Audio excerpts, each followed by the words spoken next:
Welcome to our Appalachia. My name is Phil Conn, and I'm your host today. And today we're going to talk about a topic that I think all of you will find not only interesting but useful. We're going to talk about southern mountain herbs, and we're going to deal with the way these herbs were used and are increasingly used again for both food purposes and medicinal purposes throughout the southern mountains. And of course we're going to zero in on eastern Kentucky because we have a lady with us from Menifee County, Mrs. Stella Faulkner, and she is a specialist on the use of herbs in this region, having grown up with the use of local herbs in Menifee County. So she's going to give us a great deal of information that I think we will find very helpful as we try to take care of our medical needs and maybe spice a few of our dishes. Ms. Faulkner, it's really great to have you with us. I met you, I guess, last June. You were here for our Appalachian celebration, and you had a long line of folks wanting to know how to make their dishes tastier and how to take care of some of their medical needs for their children and other members of their family. So great to have you here today to talk about the herbs that you use today and indeed have used for many years in Menifee County. Tell me, how did you first become acquainted with the gathering and use of herbs, particularly for medicine in Menifee County? I understand that you were born in Menifee County about 1930? Give or take. Before? Give or take. Give or take. Okay, we won't get real specific on that. But you learned at an early age that a lot of your medical needs and a lot of your needs for spicing food could be taken care of right there in Menifee County. Is that right? That's right. I got that from my mother. I came up in the Depression years, and money was scarce and doctors few and far between. Right. And my mother was our family doctor as well, right. And she doctored with herbs. Right. And that's most of these that I use today I learned from my mother. At that point in time, a lot of folks took care of their own medical needs. They felt that you had to have a little knowledge of an herb for this and a tonic for that, I guess. We wouldn't have got along without them. Right. Did Menifee County have a country doctor or several country doctors at that time? They always had at least one. Right. But at that point in time, you weren't inclined to run to the doctor every time the kid had a cold or a case of measles or some common illness of that type. Is No, that right? families took care of those things at home. Right. Well, I was one of 12 children when I grew up in East Tennessee, and I know that folks took so many colds and so many cases of the flu or so many cases of mumps kind of in stride, it seems. Nowadays, I'm quick to rush my children to the doctor, but back then we took care of a lot of our problems right there in the house. Well, I want to talk about several of the herbs you have brought today. You've told me all afternoon, though, about an herb called comfrey. That's Here right. you tell it it's a miracle herb. In my estimation, it is number one. Now, which one is comfrey? Is this comfrey? That is comfrey. Okay, that's a good-sized leaf. And it doesn't have a strong odor. It doesn't, and it really doesn't. Well, it is a very pleasant tea. Right. Now, you use that as a tea by crumbling it and boiling it with water. Is that correct? I use the leaves, but the stalk and the root can be used as well. Right. If you buy this, if you have to buy it in a health food store, it's very expensive. And I've been growing my own now for about the last 15 years, and I give it away and try to get a lot of people to use it. Right. What are some of its uses, though? What type of ailments might it help with? Well, I have that question asked many times, and I tell people, take it for anything that ails you. Right. If it doesn't do that any good, it won't hurt you. Right. But it is, it will cure an ulcer. Mm-hmm. It will control colitis. It will heal hemorrhoids. It's the best for cramping and diarrhea that I have ever, it's the best thing I've ever used, and works real fast. Now, as a child, you didn't really use comfrey. That's something you've become familiar with lately. But I've been familiar with that about 15 years. I see, but you're really taken with its powers. Yes, and if we travel, if we were away from home at least overnight, I always have comfrey with me. I see, because it's the one thing you want if you're ailing. Right. And you think it can take care of a lot of different things. Yes, it does. Here's an interesting little plant that I notice quite often in the woods. You find that Trailing arbutus, you is find that that right? in your state parks many times, I see. like Natural Bridge and places like that. And trailing arbutus has a very attractive little white bloom if you look close enough. Is that correct? And I think the white bloom even has a pleasant scent. It could be. Right. You're not I'm the leaves. I'm more familiar with the leaves. Right, right. Well, tell us about trailing arbutus. Rather than being a very attractive plant, it has some medicinal uses, I understand. Trailing arbutus goes back to when I was very young.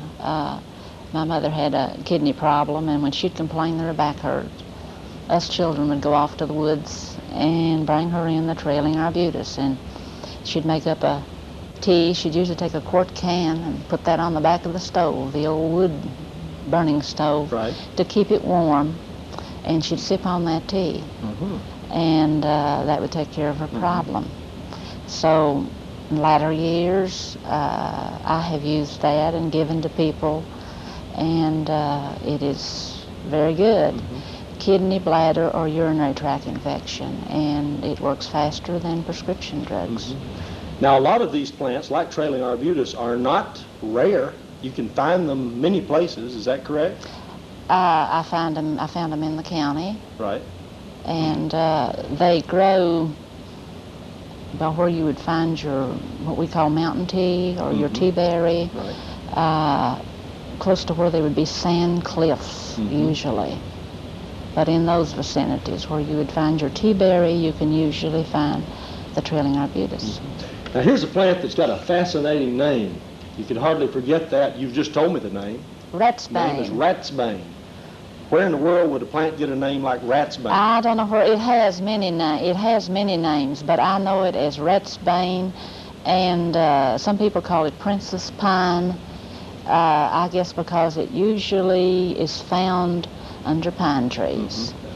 That's a good place. But the name implies that rats don't like it. You don't. I don't know where it got that, but I knew it as ratsbane. Right. But and is it an evergreen plant, kind of like that? And the trailing arbutus, you can, if there's not a snow on that's too deep for you to find it under the snow, it stays green all winter long. They don't die back like a lot of plants would. So ratsbane is used for what? Use it for the same as you would the trailing arbutus. I see. They're very similar in their curative power. Either one, you can use both, or either one. One is as effective as the other.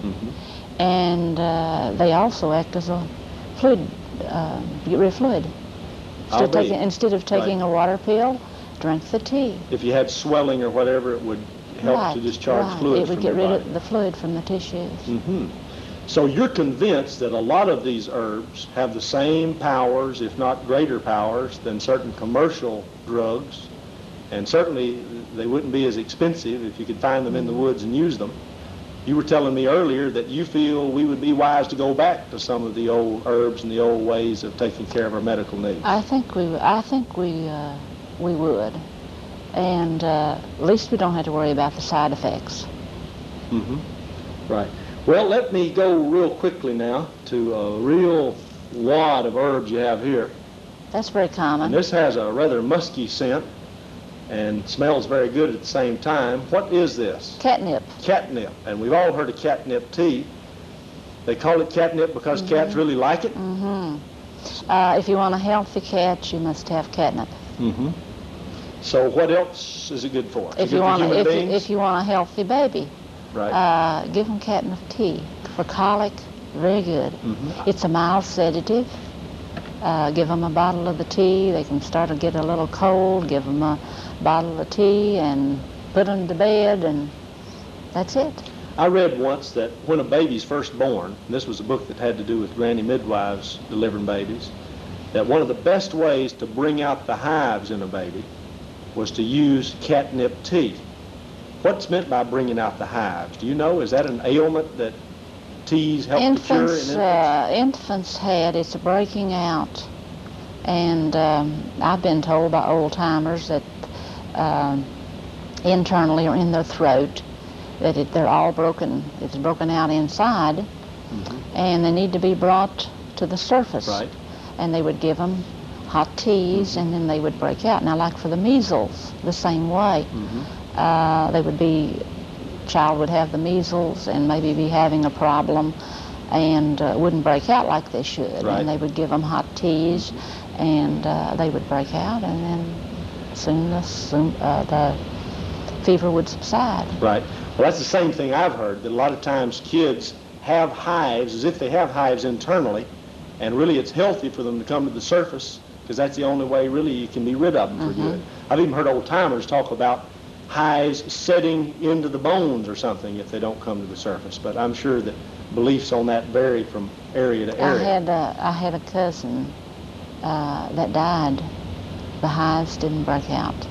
I'll be. And my mother tried to get the mother, my mother tried to get the mother of the baby to use the tea, but she didn't believe in that. And she felt that with some tea that the hives would have come out. Hives would have come out, but the baby died. The hives would have been cured. Well, that's a very interesting point of view on hives, and it helps to explain why you talk about bringing the hives out rather than merely curing hives. What is this herb here? That's pennyroyal. Boy, that has a real Minty. strong scent. Very minty. Very pleasant scent. That makes a good cup of tea just to enjoy. Now, is pennyroyal more for tea just as a beverage than it is for any curative We value? like it as a beverage. It's supposed to be good for the nerves. In fact, most of these herbs, I mix a bunch of them together for various things, but that can be added to your other herbs for a better flavor. Some things then that have food value also have medicinal value. Right. I'm reminded of something we think of as a seasoning, garlic, and I did not know until lately that a lot of folks view garlic as being one of the most fantastic medicinal herbs we have, or a medicinal plant, I guess you would say. Tell us about some of the uses of garlic. Is it true that people used garlic for years and still do to treat certain ills? I use it to control high blood pressure. You use garlic yourself to control high blood pressure? Yes, I have just refused to go on high blood pressure medicine, and I get the garlic capsules. I brought them along today. Oh, this is garlic here. That's garlic now, capsules. Is this oil extracted from garlic? Right. Okay. That's the strongest I've been able to find. I see. And I take those 4 times a day. I take them morning, noon, and evening, and then at bedtime. Right. And that keeps the blood pressure level at an even keel. So you feel that the garlic oil is one of the best things you can use to regulate your blood pressure? It does the job for me. Right. Well, I know that the history of using garlic for medicine goes way back. In fact, I've heard of biblical references for the use of garlic. Yes, the children of Israel, when they were down in Egypt, and they were slaves, and they left Egypt and were in the wilderness, and they were complaining that they should have stayed in Egypt, that there they had their leeks and their garlic. I'll be, so they like onions and garlic both. They evidently did. Right, and that was presumably for food as well as for certain curative powers. Let's see, we have a couple of other things here. Here's a very frilly, attractive plant. What is this called? That's yarrow. Yarrow. And you will find that out in open fields. And You must have picked that very recently. I picked that yesterday. I'll be. Well, that's a very attractive plant. I can imagine that being used for decoration even. That it would be very attractive. Right.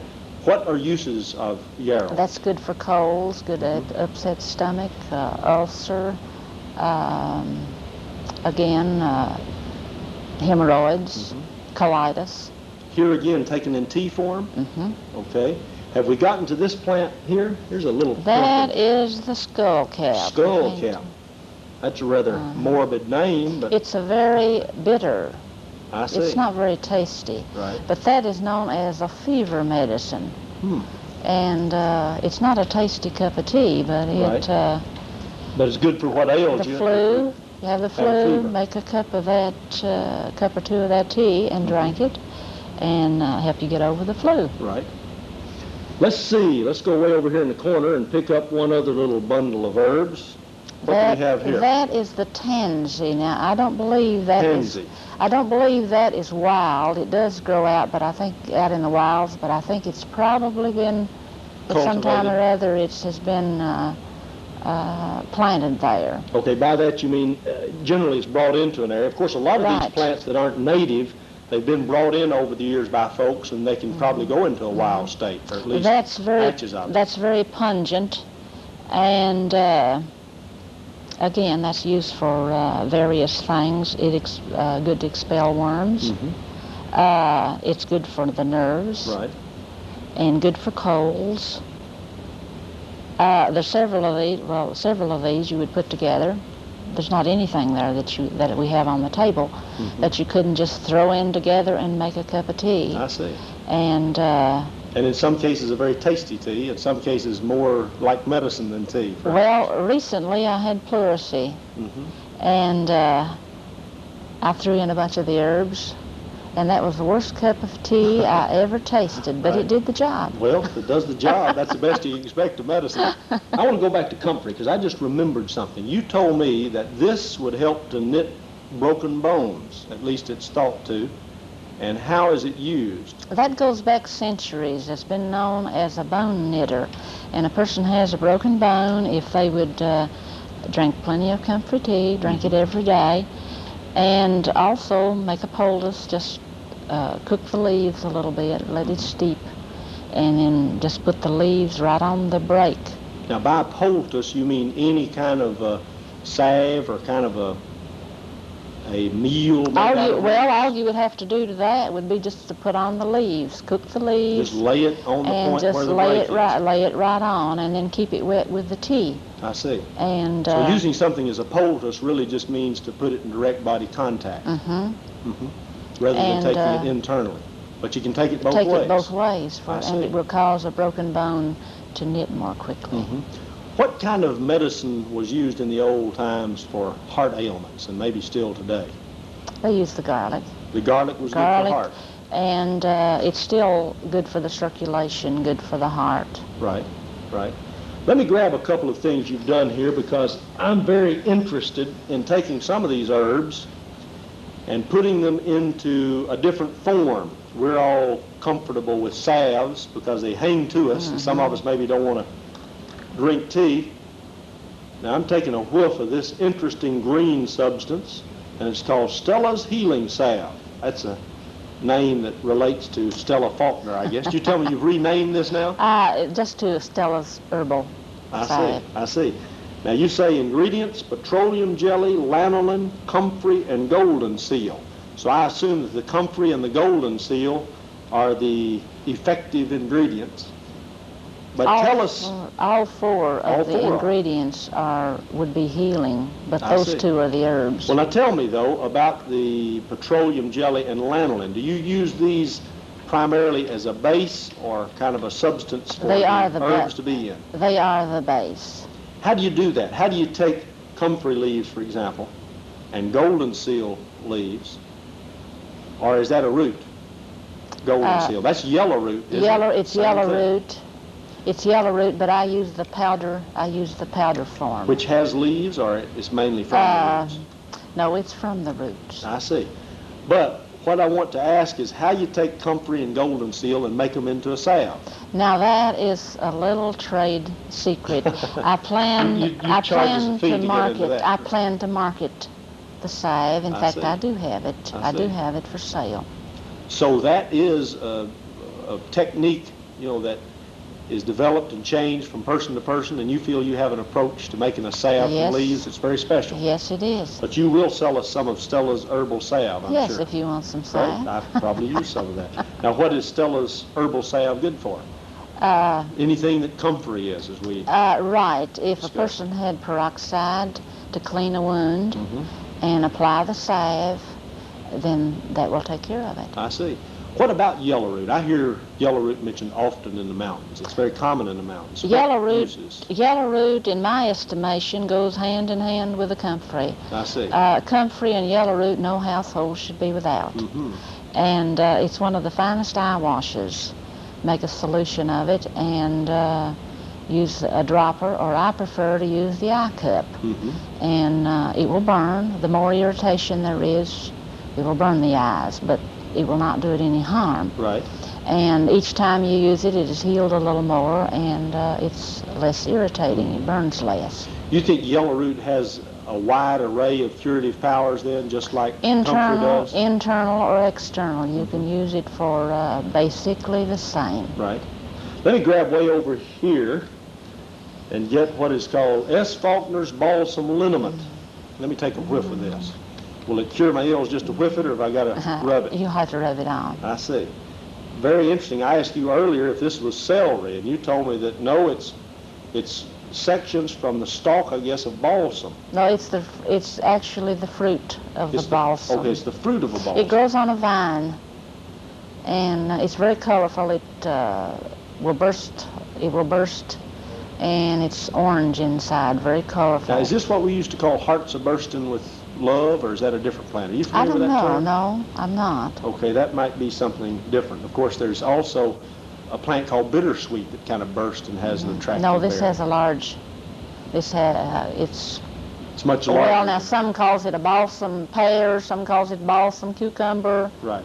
But it would grow that large. Okay, right. It's very large. And those are cut up and then put in rubbing alcohol. I see. So this is just a rubbing alcohol base. That's rubbing alcohol with the balsam. Mm-hmm. Now I want to touch on a few other things while we have time, because I understand that you're also getting into the perfume business, that you've decided that you can take local plants, flowers primarily, and that you can extract the essence of these flowers and capture it somehow in alcohol to make perfume. Tell us about that. How do you go about getting rose petals in the perfume without giving away trade secrets? That again is a little secret, but I will tell you this much. It's distilled. Mm-hmm.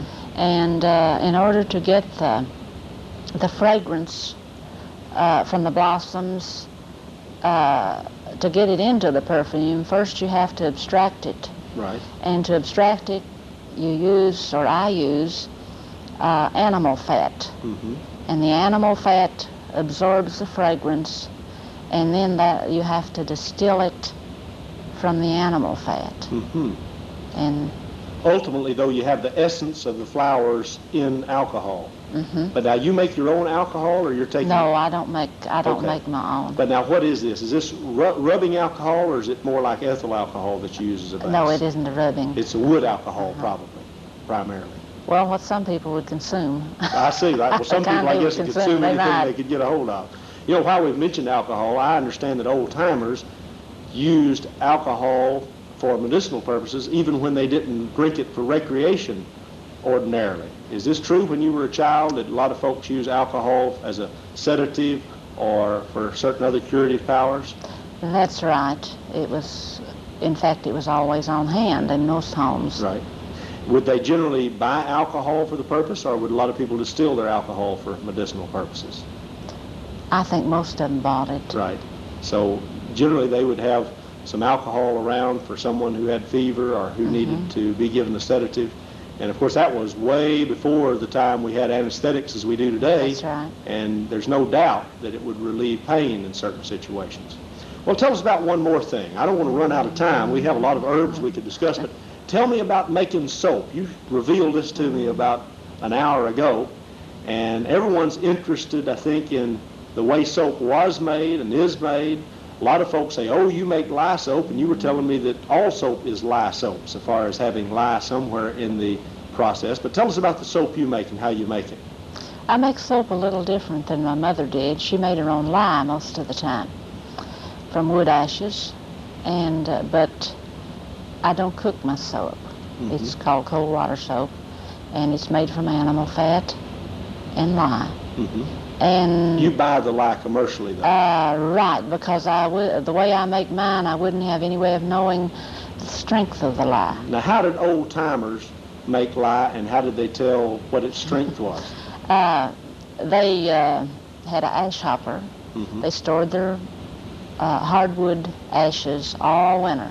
Right. And then in the spring, they poured water down through the ashes, and they caught it even in an iron or an enamel container. Mm-hmm. And they would take a turkey or chicken quill and put it in the lye and if it ate the quill, then it was strong enough. It was strong enough to make soap. If it was strong enough to eat a quill, it was certainly strong enough to rub your hide. Right? And usually, when they made the soap, it was strong. Right. So the soap that I make is very mild. In fact, wouldn't need a turkey quill.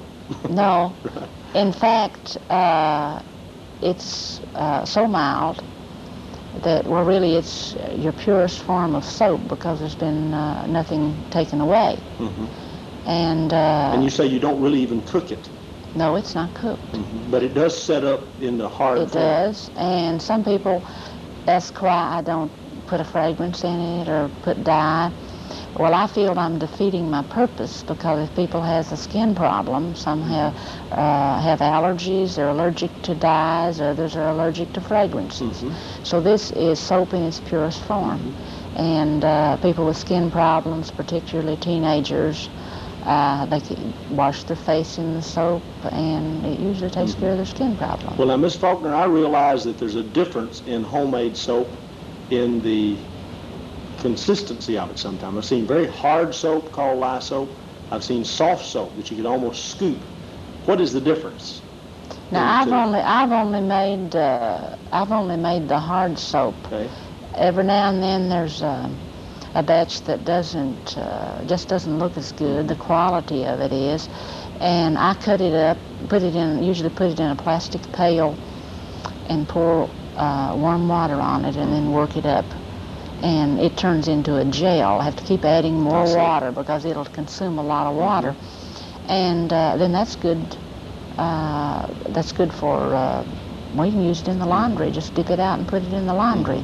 But now, is the difference in the type of fat you use, the type of animal fat? It will make a difference. I can make soap with lard, but the better soap is a mixture of animal fats, like your beef or your tallow. So chicken, sheep fat or beef fat is a lot harder than hog fat. Yes, and that's very hard to come by. Right. So I'm always glad when I can run across that. Right. Well, I tell you, this has been a most fascinating discussion. I hate that we have just started with all these herbs. I'd say you could give us remedies that use 50, 60 herbs, couldn't you? I've seen a list that you've put out of all the different herbs, and I hope we can have you again, because I want you to give us some more remedies. And we haven't really even gotten into the whole topic of the seasoning uses of herbs, but I do want you to come back with us again. Right now, I'm going to have to thank, though, Mrs. Stella Faulkner, and say we've had a wonderful discussion. Contact her in Menifee County, and she will tell you a great deal, I'm sure, about using herbs. Welcome to our Appalachia. Come once again next week, and we'll talk about another aspect of our heritage and our culture.